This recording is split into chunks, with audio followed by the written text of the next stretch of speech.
Hvernig að hugsa út í það að 1 stig dugar til að tryggja sig á EM? Það bara frábært.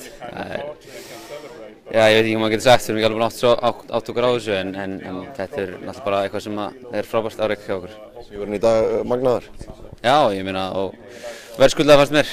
Þeir voru mikið með boltann eins og myndu vissum en sköpuðu ekki mikið og fannst bara verðskuldað sigur. Gekk allt með okkur, rautt spjald, Robben út af og víti. Þetta spilaðist allt vel með okkur og svo bara kláruðu þetta. Líkilega gott handrit eins og kemur inn á Robben út af rauða spjaldi og víti.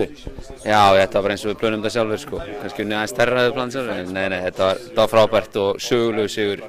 Ég held að þessi sigur verið lengjum minnum haft hérna fyrir okkur Íslendinga. Besti í sögunni? Ég myndi halda að Holland úti, 3. sæti HM fyrir 2 árum eða 1 ári.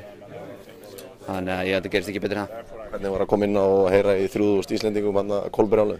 Það var náttúrulega æðislegt. Það var náttúrulega bara gott kredit á Íslendingar sem hafa komið og lagt þessa ferð. Ég menna, þetta er alveg frábært og við finnum klárlega fyrir stuðningin þeirra. Vil ég tryggja farseðilinn til Frakklands á sunnudaginn? Já, við spilum eins og alltaf núna 3 stig og við viljum vinna á móti Kazakstan og tryggja okkur farseðil til Frakklands.